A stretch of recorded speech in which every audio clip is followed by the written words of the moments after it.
ਵਧਦੇ ਔਰ ਗੱਲ ਕਰਾਂਗੇ ਕਾਂਗਰਸ ਦੀ ਪ੍ਰਧਾਨ ਅਤੇ ਐਲਓਪੀ ਚੋਣ ਤੇ ਪ੍ਰਤਾਪ ਸਿੰਘ ਬਾਜਵਾ ਦੀ ਹਾਈ ਕਮਾਂਡ ਨੂੰ ਸਲਾਹ ਸਾਹਮਣੇ ਆਈ ਹੈ। ਉਹਨਾਂ ਨੇ ਸਲਾਹ ਦਿੱਤੀ ਹੈ ਕਿ ਸੀਨੀਅਰ ਵਫਾਦਾਰ ਤੇ ਕਾਬਿਲ ਸ਼ਖਸ ਨੂੰ ਇਹ ਜ਼ਿੰਮੇਵਾਰੀ ਮਿਲਣੀ ਚਾਹੀਦੀ ਹੈ। ਰੇਸ ਦੇ ਵਿੱਚ ਅਰਬੀ ਘੋੜੇ ਦੌੜਾਉਣੇ ਚਾਹੀਦੇ ਨੇ। ਇਹ ਬਾਜਵਾ ਕਹਿੰਦੇ ਹੋਏ ਨਜ਼ਰ ਆਏ ਨੇ ਹਾਈ ਕਮਾਂਡ ਵੇਖੇ ਕਿ ਕਿਸ ਦੇ ਵਿੱਚ ਕਾਬਲੀਅਤ ਹੈ, ਜੋ ਵੀ ਜ਼ਿੰਮੇਵਾਰੀ ਮਿਲੇਗੀ ਪੂਰੀ ਤਨਦੇਹੀ ਦੇ ਨਾਲ ਨਿਭਾਵਾਂਗਾ, ਇਹ ਵੀ ਕਹਿੰਦੇ ਹੋਏ ਨਜ਼ਰ ਆਏ ਨੇ। ਸੋ ਦੱਸ ਦਈਏ ਕਿ ਅਜੇ ਤੱਕ ਐਲਓਪੀ यानी कि विरोधी धिर दा नेता जिहड़ा है वो विधानसभा दे लई नहीं चुने गए ने। इस तो इलावा नवजोत सिंह सिद्धू दे अस्तीफे तो बाद प्रधानगी दी सीट जिहड़ी है वो भी खाली पई। हालांकि पिछले दिनी चर्चावां सन कि राजा वड़िंग जिहड़े ने रेस दे विच सब तो अगे ने। रवनीत बिट्टू दा भी नाम आ रहा सामने, संतोख चौधरी दा भी नाम सामने आ रहा है। सो हुण प्रताप सिंह बाजवा दा वड्डा बयान आउंदा है कि जिहड़े अरबी घोड़े ने वो दौड़ाने चाहिए ने। सीनियर होवे, वफादार होवे और काबिल शख्स होवे जिसनूं ये सारी जिम्मेवारी दित्ती जावे।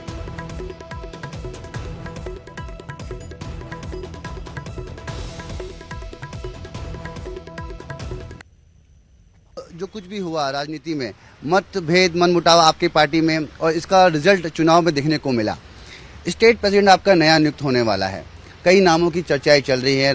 राजा वड़िंग जी की बात करें, रवनीत बिट्टू की बात करें, आपके हिसाब से एक नई कमान किसके हाथ में देनी चाहिए जो पंजाब कांग्रेस को एकजुट रखकर, एक मंच पर रखकर और मजबूत के साथ आगे चुनाव में उतार सके?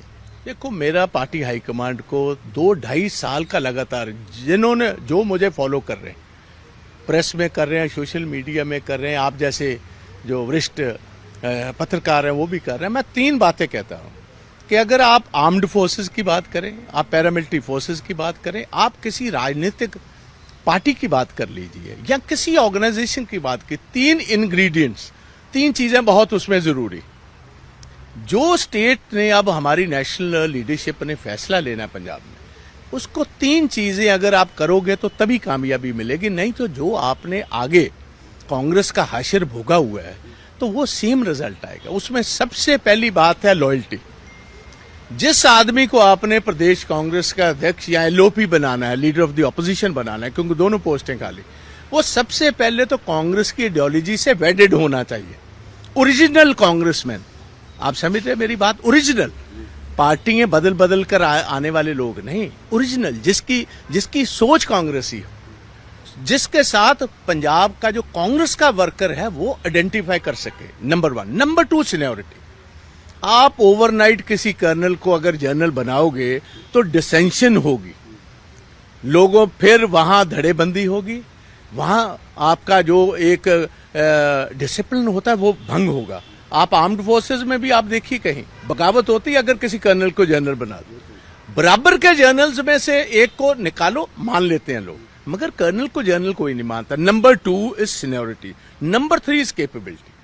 आप डर्बी की रेस में अगर अरबी घोड़ा नहीं भगाओगे, आपके पास अरबी घोड़े हैं, उनकी जगह पर देसी टट्टू भगाओगे तो रिजल्ट आप देख ही लीजिए। जहां अरबी घोड़े भाग रहे हैं उनके साथ देसी टट्टू भगाओगे तो लास्ट में ही आओगे। तो ये 3 चीजें, लॉयल्टी नंबर 1, सीनियरिटी नंबर 2 और कैपेबिलिटी नंबर 3, ये 3 चीजें आप ढूंढिए, कामयाब हो जाएगा। पर ये तीनों चीजें आप में भी तो मौजूद हैं। लीडर ऑपोजिशन की भूमिका आप भी निभा सकते हैं, बड़ी बहुमत के साथ जीते हैं आप। मैं अपनी बात नहीं कर रहा, मैं एक बेसिक बात कर रहा हूं कि ये 3 इंग्रेडिएंट्स जरूरी हैं। अगर ये 3 इंग्रेडिएंट्स आप ढूंढ लोगे तो कामयाब हो जाओगे। वो पार्टी को देखना है कि सीनियर मोस्ट कौन है, कौन से ऐसे आदमी हैं जो शुरू से आज तक कांग्रेस में रहे, कौन से ऐसे आदमी हैं जिनमें काबिलियत है लीड करने की। मैं ये सवाल एक पत्रकार के तौर पे आपसे पूछ रहा हूँ, क्योंकि आप एक वरिष्ठ नेता हैं और लंबे समय से आपने पार्टी की सेवा की है। एक लीडर की बात करें, ब्लॉक लेवल की बात करें या बूथ लेवल की बात करें, मैंने आपको हर जगह देखा है पार्टी के लोगों के साथ बात करते हुए। अगर आपको आलाकमान ये जिम्मेदारी से नवाजता है तो क्या आप इसको आगे तक निभाएंगे पूरी ईमानदारी के साथ?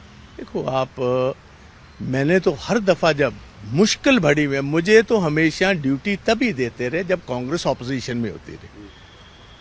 जब 10 साल लगातार बादल और बीजेपी के हम विरोधता में बाहर थे तब मुझे अध्यक्षता दी, और 6 महीने पहले तब लिए जब फसल भी मैंने बोई थी, पानी भी मैंने लगाया था, खाद भी मैंने दी थी और सभी कुछ मैंने किया था। मगर अल्टीमेटली कैप्टन साहब आ गए, कैप्टन साहब को खुश करने के लिए उनको दिया और आज आप उसका रिजल्ट भोग रहे हो।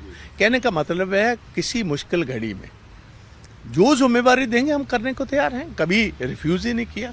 अभी मैं रिटायर तो हुआ नहीं, ना मैंने अनाउंस किया है कि मैं रिटायरमेंट इलेक्ट्रल उससे रिटायर। इतने बड़े तूफान में अपनी कश्ती अगर अब भी 13 साल के बाद नेशनल पॉलिटिक्स के बाद आज पंजाब में जाकर जहां बड़े से बड़े दिग्गज सब हार गए, सभी हार गए, आपका दास वहां से फिर जीत कर आया है, तो इस बात को पंजाब भी देख रहा है और पार्टी को भी इन बातों का ध्यान देना चाहिए कि कौन से आपके ऐसे आदमी हैं जिनमें कैपेबिलिटी है। आगे